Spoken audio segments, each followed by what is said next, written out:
Hello అండి, అందరికీ నమస్కారం. ఈరోజు మళ్ళీ ఒక మంచి కథతో మీ ముందుకు వచ్చేసాను.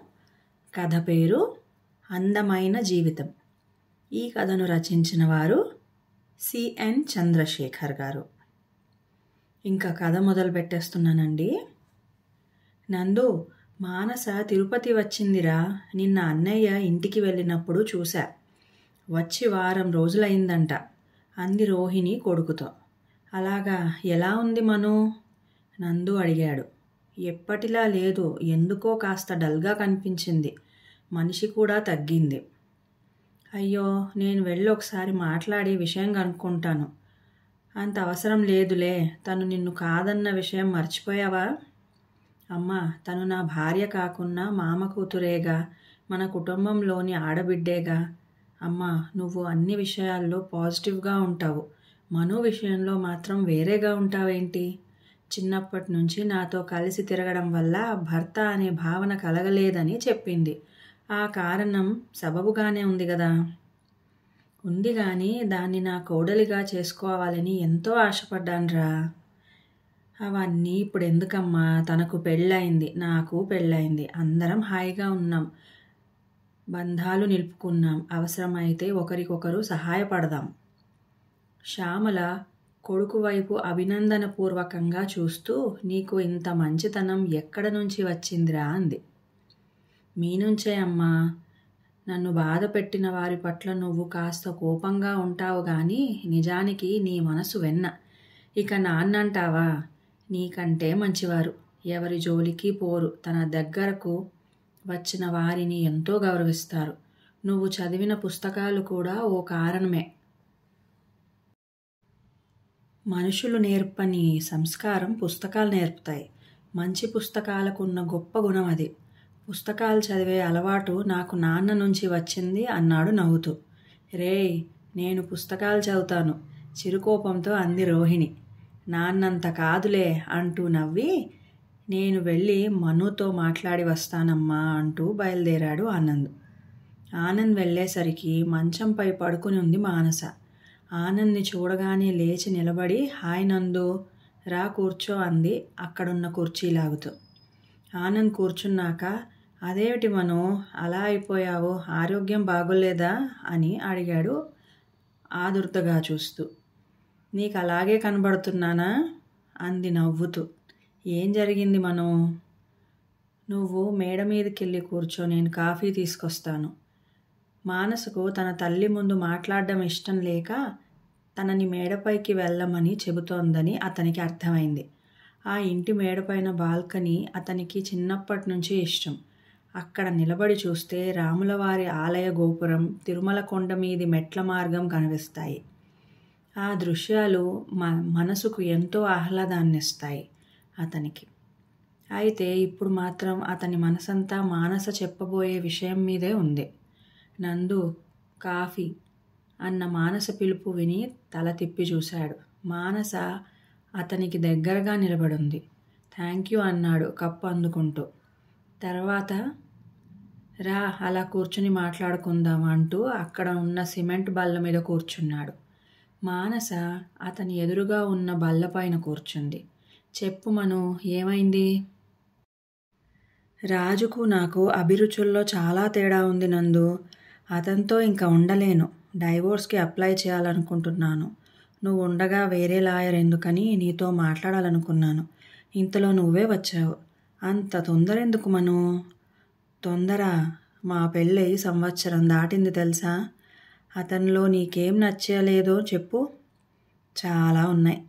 అతనిలో నచ్చిన వాటికంటే నచ్చనివే ఎక్కువ. ఓకే, ముందుగా మనందరికీ అతనిలో నచ్చిన పాయింట్స్ గురించి మాట్లాడదాం, సరేనా?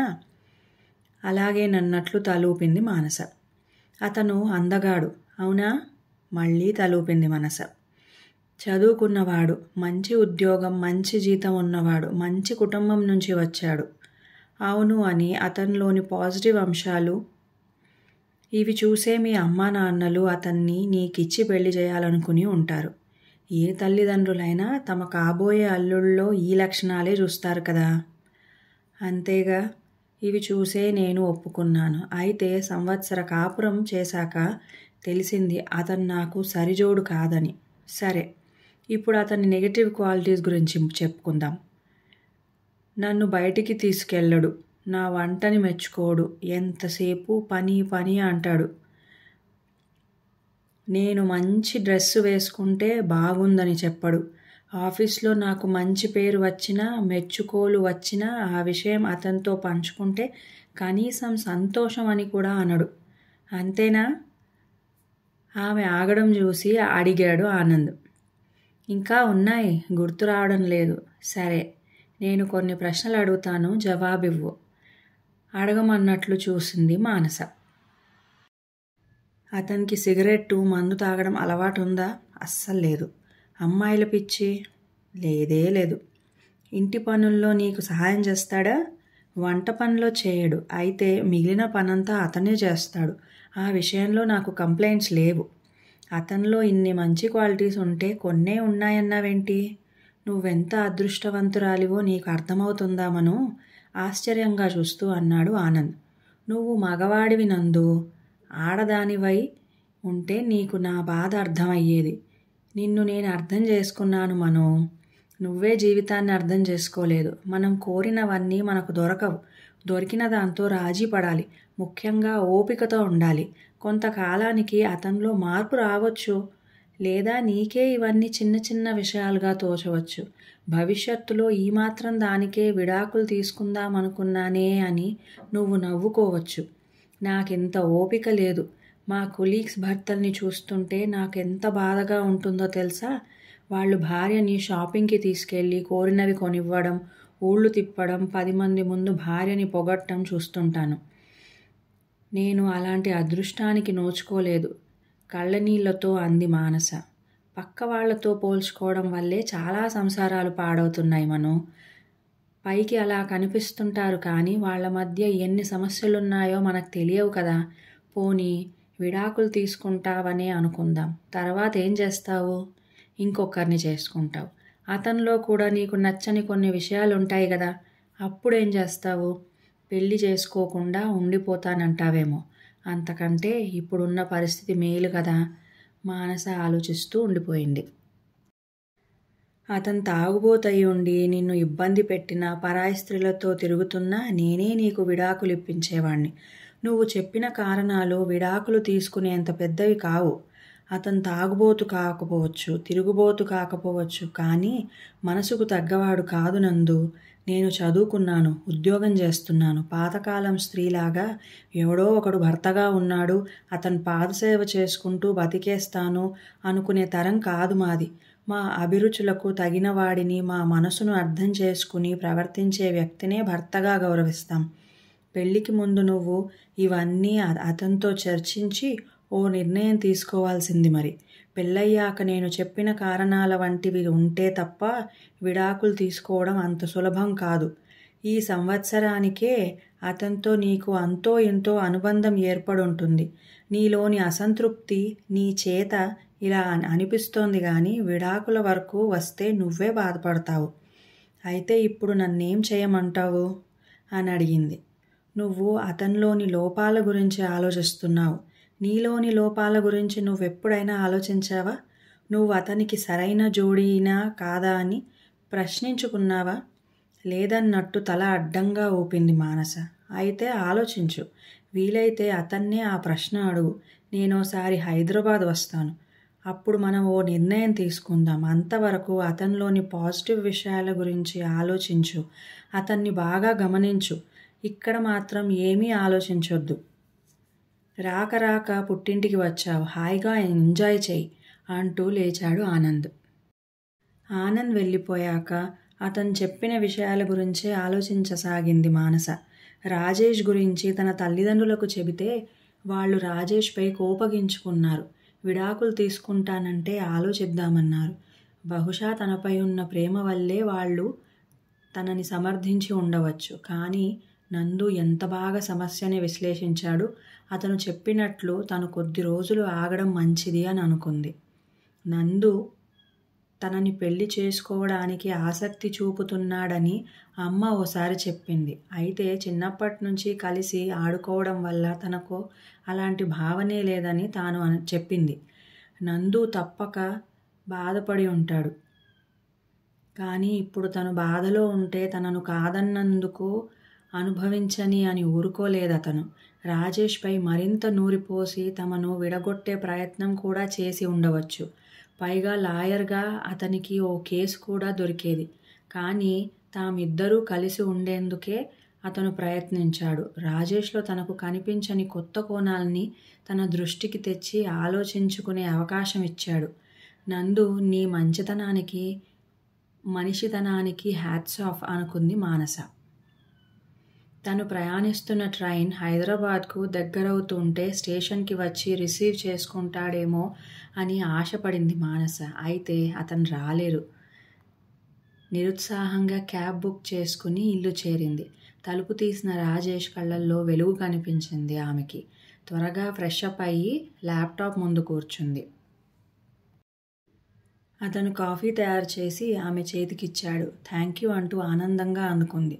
రాజు, కాస్త టిఫిన్ ఆర్డర్ చేస్తారా అని అడిగింది కాఫీ తాగుతూ. నేను ఉప్మా చేశాను. ఆశ్చర్యంగా అతని వైపు చూసి, మీకు ఉప్మా చేయడం వచ్చా అని అడిగింది. నేను చెన్నైలో పనిచేస్తున్నప్పుడు మా అమ్మ దగ్గర నేర్చుకున్నానన్నాడు. తర్వాత ఆలోచిస్తే అతను స్టేషన్కి రాకపోవడంలో న్యాయం ఉందనిపించింది. తనకంటే అతనికి ఆఫీస్ పని ఎక్కువ. తనని రిసీవ్ చేసుకోవాలంటే అతను తొందరగా లేవాలి. అంత దూరం ప్రయాణించాలి. తర్వాత మళ్ళీ తిరుగు ప్రయాణం. అప్పుడే అలసిపోతే రాత్రి 11 వరకు పని ఎలా చేస్తాడు? పైగా ఉదయాన్నే అతనికి కాల్స్ ఉంటాయి. అందుకే అతను స్టేషన్కి రాలేదు. కాల్స్ చూసుకుంటూ కాఫీ, టిఫిన్ చేయడం వల్ల తనకు పని తగ్గింది. ఎటు క్యాబ్ బుక్ చేసుకుని తను రాగలదు అనుకుంది. చాలా కాలం తర్వాత ఓ రోజు ఆఫీస్లో అడుగుపెట్టింది మానస.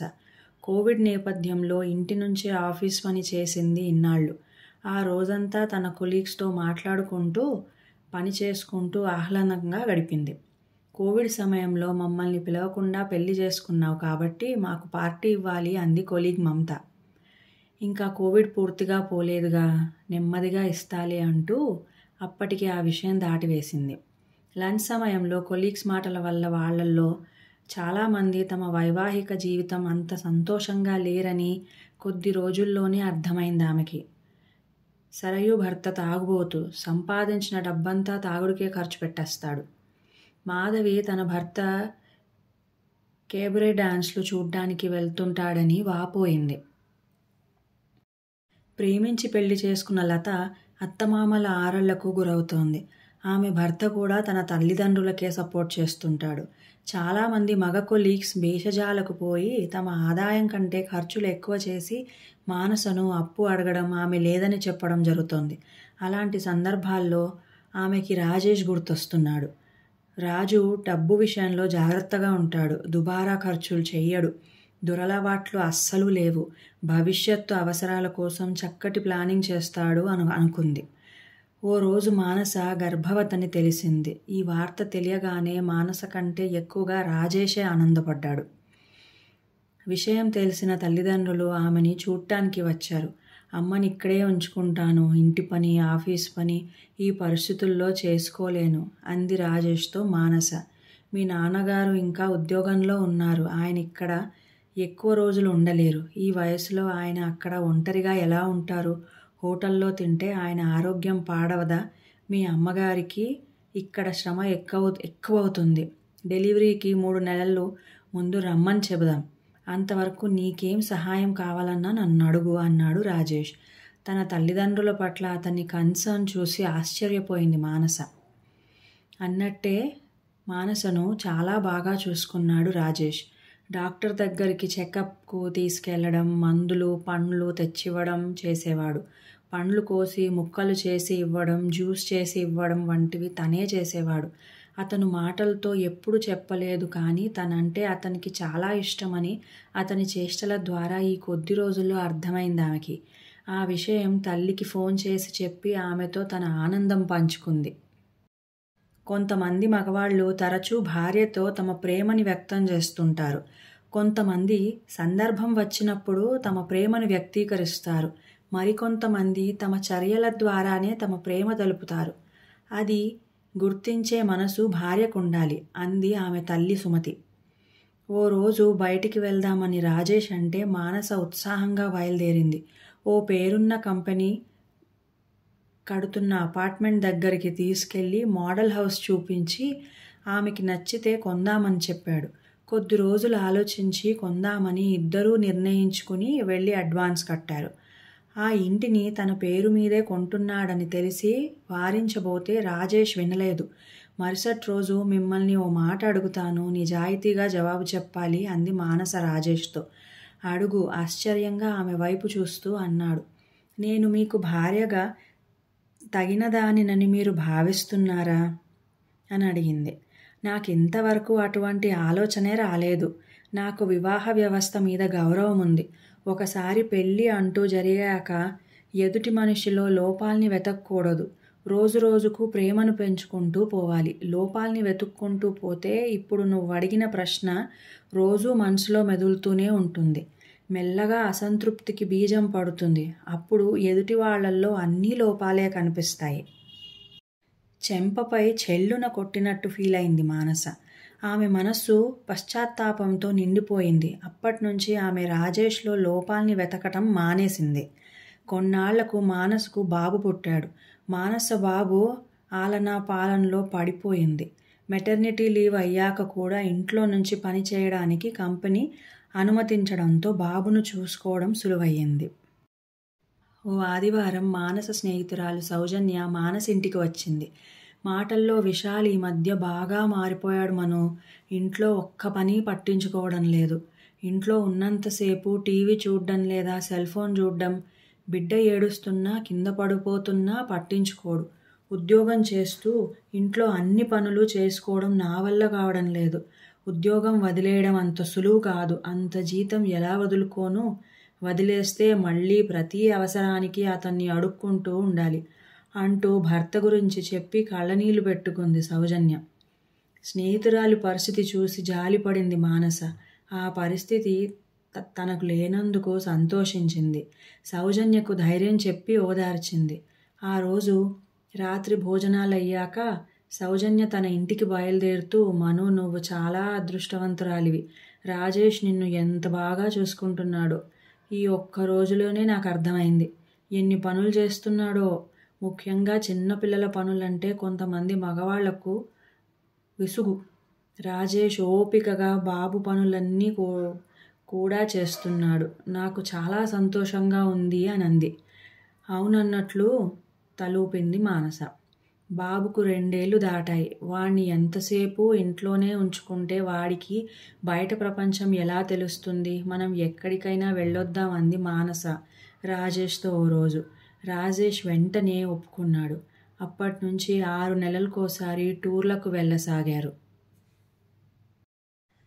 కొన్ని నెలల తర్వాత కొత్త ఇంట్లోకి గృహప్రవేశం చేశారు మానస రాజేష్లు. నేను 45 ఏళ్లప్పుడు ఇల్లు కట్టాను. నువ్వు 30 ఏళ్లకే ఇంటి ఓనర్ అయ్యావు. నాకు చాలా సంతోషంగా ఉంది అన్నాడు మానస తండ్రి భాస్కర్. మీకు ఉమ్మడి కుటుంబ బాధ్యతలు ఉండేవి కదా నాన్న. మాకు బాధ్యతలు ఇరువైపులా లేవు. అందుకే కొనగలిగామంది మానస. సిటీలో మీకు తగ్గ ఖర్చులు మీకు ఉంటాయి కదా. అయినా ఇది అల్లుడి గొప్పతనం. ఆర్థిక సంబంధమైన విషయాల్లో చక్కటి ప్లానింగ్ ఉంది అతనికి అన్నాడు భాస్కర్. తండ్రి తన భర్త గురించి గొప్పగా చెబుతుంటే మానసకు గర్వంగా అనిపించింది. గృహప్రవేశానికి ఆనంద్ తన భార్యతో వచ్చాడు. ఫంక్షన్ అయ్యాక అందరూ కలిసి మాట్లాడుకుంటుంటే ఆనంద్ మానస, బాబు పుట్టాడు, ఇల్లు కొన్నావు, ఇక నీ కెరీర్పై దృష్టి పెట్టు అన్నాడు మానసతో. తను ఇప్పుడు మేనేజర్ అండి. చాలామందికి తను బాస్. ఇంటి పని బాబు పని చేసుకుంటూనే ఆఫీస్ పని కూడా సమర్థంగా చేస్తోందంటే ఆలోచించండి తను ఎంత టాలెంటెడ్ ఉందో అన్నాడు రాజేష్. మానస టాలెంట్ గురించి నాకు తెలియదా? She is the gem of the person అని అన్నాడు ఆనంద్. తర్వాత మానస ఒంటరిగా కనిపించినప్పుడు దట్స్ ఆల్ యువర్ ఆనర్ అన్నాడు ఆనంద్ నవ్వుతూ. మానస కూడా అర్థమైనట్లు తల ఊపి నవ్వింది సంతోషంగా. ఇంకా కథ సమాప్తము. మీ అందరికీ ఈ కథ నచ్చినట్లయితే please like, share and subscribe. అంతవరకు సెలవు.